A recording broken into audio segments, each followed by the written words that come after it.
दोस्तों, अगर आप क्लास 10th के स्टूडेंट हो और आपको 24 मार्च को हिंदी का पेपर देना है, अगर अभी तक आपने हिंदी में कुछ भी तैयार नहीं किया है तो आज रात आप हिंदी की तैयारी किस तरीके कर हिंदी में 90 प्लस स्कोर कर सकते हैं। जितने भी स्टूडेंट इस वीडियो को देख रहे हैं, मैं आपको बता दूं, मौका सबको मिलता है और आज की इस वीडियो में आपको मिला है। आपको इस मौके का फायदा उठाना है और चौका मारना है, क्योंकि यूपी बोर्ड का नंबर 1 चैनल है। इस चैनल से पढ़ाई कर कई स्टूडेंट 90-95% स्कोर कर चुके हैं। अब आपकी बारी है। जितने भी स्टूडेंट इस वीडियो को देख रहे हैं, मैं आपको बता दूं, इस वीडियो में आपको यूपी बोर्ड ने जो हिंदी का मॉडल पेपर जारी किया और आपको किस तरीके से कौन से क्वेश्चन को सॉल्व करना है, इसके लिए आपको वीडियो को अंत तक देखना होगा।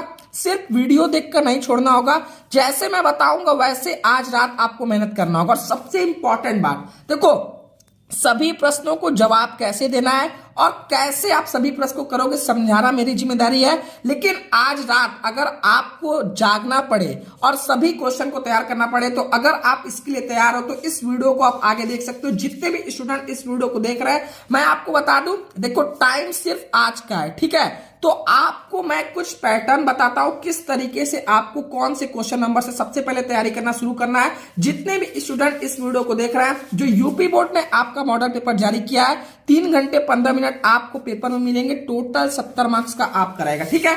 सबसे पहले हम लोग प्रश्न संख्या 5 से शुरू करेंगे। आपके बोर्ड परीक्षा में इस बार जो प्रश्न संख्या 5 आएगा वह रहेगा, निम्नलिखित में से किसी एक लेखक का जीवन परिचय देते हुए उनकी एक रचना का उल्लेख कीजिए। और फिर निम्नलिखित कवियों में से एक लेखक का आएगा और एक कवि का आएगा, ठीक है। कवि का भी जीवन परिचय देना है तथा उनकी किसी एक रचना का नाम लिखना है, ठीक है। 3 सबसे इंपॉर्टेंट है, आचार्य रामचंद्र शुक्ल, डॉक्टर भगवत सरल उपाध्याय जी, जयशंकर प्रसाद, मैथिली शरण गुप्त, महादेवी वर्मा, सूरदास, ठीक है। इन सभी का आपको तैयार करना। और जितने भी स्टूडेंट इस वीडियो को देख रहे हैं, मैंने एक वीडियो बनाया है कि आप किसी भी लेखक और कवि का जीवन परिचय ट्रिक से कैसे याद कर सकते हैं, तो उस वीडियो का लिंक मैं डिस्क्रिप्शन में दे दूंगा। सबसे पहले मैं जो आपको चीजें समझा रहा हूं इसको समझ जाओ, फिर डिस्क्रिप्शन में सभी वीडियो का लिंक दूंगा। बारी बारी जो जो क्वेश्चन तैयार करते जाना, उसका वीडियो देखते जाना, ठीक है। जितने भी स्टूडेंट इस वीडियो को देख रहे हैं, जीवन परिचय पर आपको 2 नंबर मिलेगा और उनकी रचना का उल्लेख आपको ब्लैक पेन से लिखना है, ताकि 1 नंबर इस पे आपको मिल जाए, ठीक है। सबसे पहले क्वेश्चन आपको ये तैयार करना है। इसको तैयार करने में बहुत देरी नहीं लगेगा, ठीक है। 30 मिनट में आप बहुत आराम से इसको तैयार कर सकते हो। इसको तैयार करने के बाद आपको आ जाना है प्रश्न संख्या 7 में।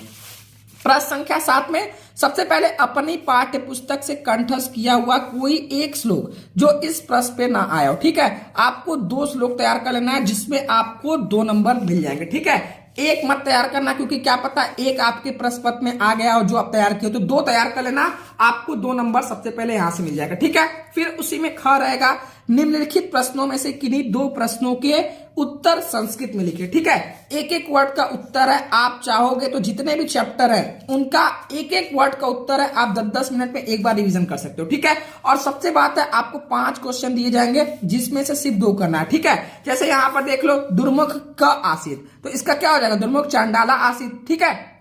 वहीं पर ग्रामीणान क उपहास सत, तो इसका क्या हो जाएगा, ग्रामीणान एक नागरिक का उपहासक, ठीक है। तो इस तरीके से एक एक वर्ड का आपको जवाब देना है, जो आपके प्रश्न उत्तर रहेंगे। इसको तैयार करने के बाद आपको सबसे पहले प्रश्न संख्या 12 पर आ जाना है, जो सबसे सरल क्वेश्चन है। यह है कि अपनी पठित खंडकाव्य के आधार पर निम्नलिखित प्रश्नों में से किसी एक का उत्तर दीजिए। तो जो भी आपके जिले में खंडकाव्य है, सबसे पहले से मुक्ति दूत खंडकाव्य के आधार पर गांधी जी का चारित्रिक विशेषताएं लिखिए और मुक्ति दूत के चतुर्थ सर्ग का कथनाक अपने शब्दों में लिखे, ठीक है। तो जो भी आपके जिले में खंडकाव्य है, जो आपके क्वेश्चन बैंक में, सिर्फ आपको उसको तैयार कर लेना, ठीक है। यहां से आपको 3 नंबर देखने को मिल जाएगा। और जो भी आपके जिले में, सिर्फ वही तैयार करना, ये नहीं कि इसमें सब कर लेना, ठीक है। क ख ग पूरा नहीं करना, सिर्फ आपको एक ही करना है और इन दोनों में भी एक ही करना है, ठीक है। अब जितने भी स्टूडेंट देख रहे हैं, क्वेश्चन नंबर 12 के बाद क्वेश्चन नंबर 11 पर आपको आना है, ठीक है। इसमें रहेगा, निम्नलिखित विषयों में से किसी एक विषय पर निबंध लिखना है। आपको 4.4 आपको ऐसे निबंध दिए रहेंगे, जिसमें से सिर्फ एक करना है। तो सबसे पहले आपको क्या करना है, सबसे पहले देखो, रटना नहीं है कोई भी निबंध, ठीक है।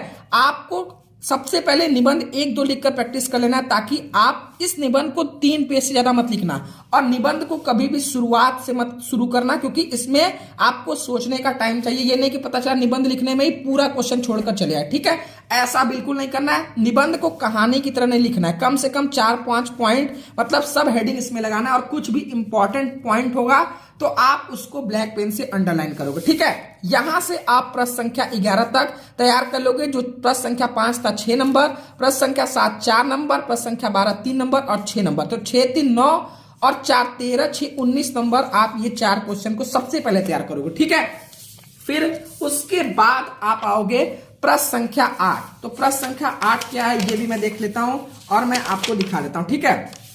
प्रश्न संख्या 8 आपको याद करना पड़ेगा। यह रहेगा करुण अथवा हास रस का स्थायी भाव और परिभाषा बताइए, ठीक है। आपको रस का स्थायी भाव और परिभाषा बताना है, 2 नंबर इस पे मिलेगा। उपमा अथवा रूपक अलंकार की परिभाषा देते हुए उदाहरण बताइए। उदाहरण आपको तैयार करना है, ठीक है। उदाहरण पे 1 नंबर रहेगा, ठीक है। 1 नंबर परिभाषा पे, 1 नंबर उदाहरण पे। फिर सोरठा अथवा रोला छंद की परिभाषा देते हुए उदाहरण बताइए, ठीक है। तो इसको आपको याद करना पड़ेगा और इसका भी वीडियो का लिंक आपको डिस्क्रिप्शन मिल जाएगा। एक ही वीडियो में बताया गया कि रस छंद अलंकार को किस तरीके से तैयार करना है और कौन से इंपॉर्टेंट है, ठीक है। प्रश्न संख्या 8 तैयार कर लोगे, 6 नंबर यहां से हो जाएगा। फिर आ जाओगे प्रश्न संख्या 9 पे। प्रश्न संख्या 9 आपका ग्रामर सेक्शन शुरू होगा।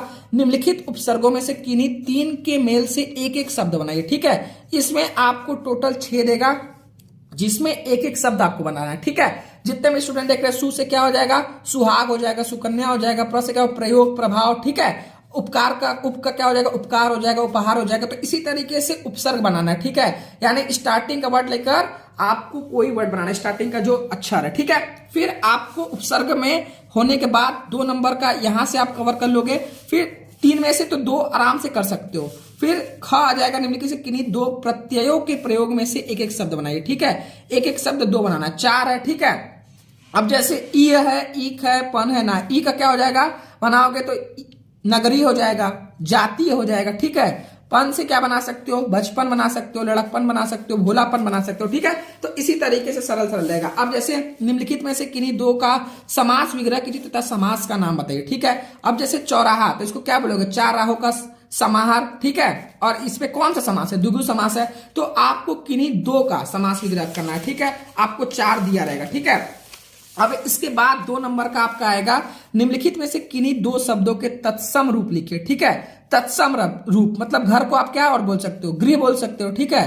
और इसमें से 2 करना है, ठीक है। अब जैसे चांद है तो चांद को क्या लिख सकते हो, चंद्र लिख सकते हो, ठीक है। तो ये 2 नंबर आप यहां से ऐसे कवर कर सकते हो। फिर आपको 2 पर्यायवाची लिखना है। पर्यायवाची 10th वाले तो बहुत तेजी से लिखते हैं। ईश्वर का क्या लिख सकते हो, ईश लिख सकते हो, परमात्मा लिख सकते हो, ठीक है। कमल का पंकज, जलज, ठीक है। तो इस तरीके से आप 2 पर्यायवाची करना है। फिर उसके बाद आपको आएगा किन्हीं 2 का संधि विच्छेद कीजिए और संधि का नाम लिखना है। फिर निम्नलिखित शब्दों के चतुर्थी विभक्ति एवं द्विवचन का रूप लिखना है। फिर निम्नलिखित शब्दों में से किसी एक का धातु लकार, पुरुष तथा वचन का उल्लेख लिख कीजिए, ठीक है। तो ये जितने भी आपके क्वेश्चन बैंक में उनको आप एक एक बार पढ़ लेना, ठीक है। क्वेश्चन बैंक में जितने भी इस बार क्या है उसमें लिखित है कि 3 साल में कौन कौन से क्वेश्चन पूछे गए। और मैंने टेलीग्राम चैनल में हिंदी का पेपर भी डाल दिया, आप वहां से देख सकते हो, ठीक है। उसके बाद निम्नलिखित में से किन्हीं 2 वाक्यों का संस्कृत में अनुवाद करना, ठीक है। 5 आपको दिया रहेगा, फिर उसका संस्कृत में अनुवाद करना है। तो इस तरीके से प्रश्न संख्या 9 हो जाएगा। और फिर प्रश्न संख्या 9 के बाद आपको तैयार करना है प्रश्न संख्या 3 और 4। तीसरा क्वेश्चन आपका रहेगा, निम्नलिखित गद्यांशों में से किसी एक के नीचे दिए गए प्रश्नों के उत्तर दीजिए। आपके बुक से गद्यांश वाले चैप्टर से, ठीक है, 2 गद्यांश दिए रहेंगे, ठीक है। 2 अथवा दिए रहेंगे, एक ही करना है, पूरा नहीं करना। जैसे पहले पहाड़ काट कर उसे खोखला कर दिया गया, पहले इसको आप अच्छे से पढ़ोगे, ठीक है। इसको पढ़ने के बाद आप सबसे पहले पहचानोगे किस चैप्टर से लिया गया, उपयुक्त गद्यांश का संदर्भ लिखना है, ठीक है। संदर्भ में आपको पाठ का नाम और लेखक का नाम, तो ये किस चैप्टर से लिया गया, अजंता से। अब इसका लेखक कौन है, कमेंट बॉक्स बताओ, भगवत शरण उपाध्याय, बिल्कुल सही, ठीक है। तो इसका आप सबसे पहले संदर्भ लिख दोगे। रेखांकित अंशों की व्याख्या करने से पहले, जैसे रेखांकित अंश किसे कहते हैं, जितना दूर ये अंडरलाइन है, ठीक है। तो जैसे उत्तर नंबर 2 लिखोगे तो सबसे पहले यहां पर लिख दोगे ऐसे पहले, ठीक है। फिर डैश डैश डैश डैश उठी तक कर रहे हो, ठीक है, तो उठी। फिर यहां से आप लिख दोगे व्याख्या।